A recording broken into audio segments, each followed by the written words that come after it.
what am I doing, right? Grinding something on a rock. Well, it's kind of how you can get back in touch with nature, get back to the basics, get back to understanding how things used to work before everything was so fast and so processed and so immediate. So good morning, wherever you're at this morning out here in Gold Canyon, Arizona. I am Stacy. This is what they call metate. Of course, when I first heard that term, I said Hakuna Metate, but that's not really it's not the same. It's a term for a rock that's, or a large stone or slab that you would grind things on, mano, right here. Also the Spanish word for hand. I'm sitting underneath a mesquite tree. I don't know if they're native out here, but they're definitely a tree that the animals eat things off of. So I thought it'd be fun to sit and talk to you and go back a little bit, grind away, show you what the pods look like. Just introduce you to some of that type of desert nature, if you will. This morning I'm still stumbling over my words for it because I gotta do things, I gotta talk and grind at the same time. So what do I have here? The mesquite tree grows these pods, and they're green for a little while, and then they turn yellow, and then they dry out and they drop onto the ground, and they look like something like this. You need to get them before they've gone to the ground, so they're nice and clean. So you pick them off the tree and then you let them dry, and then you're going to put it on something like this stone here, and you would grind it. And that would be your job back in the day, if that's, you know, if this is how you were going to get some flour to eat. You were going to be grinding away. Yes, or if you were just irritated at something, this would be a great way also to get out the irritation and the frustration, for sure, would be to get on one of these stones and do your work. But I've always been fascinated by the people that were the first ones to look at something like this off of a tree and go, okay, this is going to be what I'm going to eat. I'm going to pick it up and I'm going to do things to it to the point where it's now something that I want to eat. So if you roll yourself back far enough into time when there's not a store to go to and there's not processed foods, like how would you even find out if something like this was edible or should be, you know, eaten? Definitely the animals have shown me that this is something they love. I watched my dogs go run over to this tree and get the pods when they're down there and take them off and chomp them.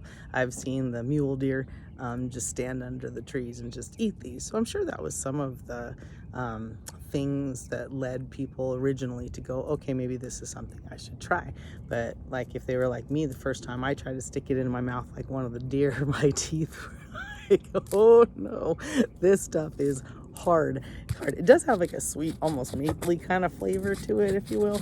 But yeah, and this is not the easiest work, and this is why I did it. I'm doing it outside and in a not that comfortable of setting, and so again, so it can take you back to more of the reality of when you don't have things, how you improvise and the tools that you use and what you come up with that nature has provided. I think it's damaging to be really far away from the food source. We've all really gotten far away from our food sources at this point. So going back and understanding where things come from and how hard it was to get, it helps you appreciate what you have, and the conveniences that you have at the moment. I like to watch documentaries. Obviously, I'm all about nature, but one of my favorites is learning about how they figured out how cocoa beans turn into chocolate, because chocolate's one of my favorite foods ever. But let's be real, these first pods are really weird looking. They're up on like some tree. You got to do a whole bunch of stuff to it before it becomes something that looks like this. So yeah, I've always been fascinated by the first people who are like, I'm gonna take this and I'm gonna do this and this to it until it turns into something that I want to eat. And I wonder if I was back there in those different times, how I would behave and what I'd be willing to consume or not consume, or the amounts that I'd be willing to consume or not consume, considering how hard it is for me to get. That's something that I look at nowadays with us having so much that's processed and fast to us, the plant still can't go any faster. I still can't ask this tree to produce more of these pods any faster than it really wants to. Is that a smart thing to do? It makes these beautiful pods naturally. And so to speed up that process, I'm sure would be weird for the plant itself. So there's seasons, but what we've all done is to make the seasons go away and think things are available for us all the time. So don't know how smart or healthy that is, because then you wind up being able to consume at a rate that's not really right. And I think that's what we're seeing in the planet itself, is that it's saying, hey, you guys are consuming or doing things at a 24/7 rate, when really it should be at cycles, and it should be slower, and it should be something that you look at and go, wow, this took me a lot to get there, to get just a little bit.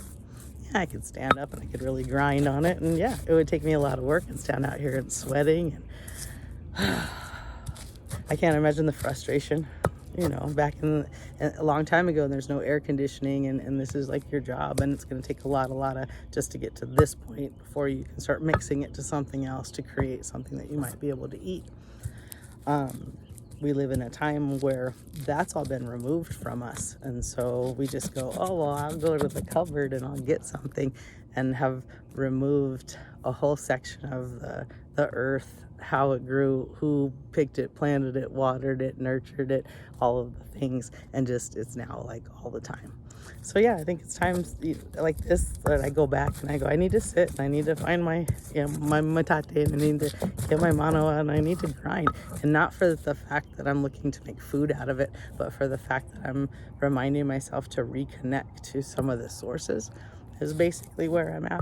I went to Walgreens the other day, and on the glass they now have all these I don't even know what you'd call it. It's advertising, but it's on TV screens, and it's just rolling stuff, and it's all the things that are behind the glass. So no longer do you look in the glass shelves to see what's there. They've got all this advertisement, and the more you're around all that artificial stimulation, seeing words like artificial flavors or artificial colors just seems to blend. You go, okay, well, a lot of it's artificial. But when you live this far out and you do things like this, and you reconnect with the actual pods and things that create, like this makes mesquite flour, and you can make pancakes out of it. When you reconnect like that, it puts things back into perspective on what am I buying, why am I buying it. A lot of it's just advertisement and just fed at you till you're numb, and you're like, well, this is what I'm supposed to do, and maybe this is what you're supposed to do. So like I said, take a moment this morning. Oh, I wanted to share with you, like, okay, so these are not the pods that you've noticed Sherman's been eating lately. These are the ones, we'll put these, if we can put them right here. Those are from the Palo Verde. He has Palo Verde in his area, and it's something like this. Palo Verde's green all the way up and has these little spikies on it, and they have these kind of pods where when you have the mesquite, like behind me, they have these crazy spikes. Look at the spikes that are on this, and they create these kind of pods. And yeah, Sherman will eat these too if I throw them down there. He just doesn't have a mesquite tree that's in his area. He has a Palo Verde that's in his area. So like I said, I think take some time, reflect a little bit today if you can. Today's Friday. Make it a really good Friday. Make it one of those Fridays where you're like, you know what, yeah, gonna do some different things, gonna look at things differently for myself, and see what I can change, because obviously there's a lot of things that seem to be just really off. And so how do we get back?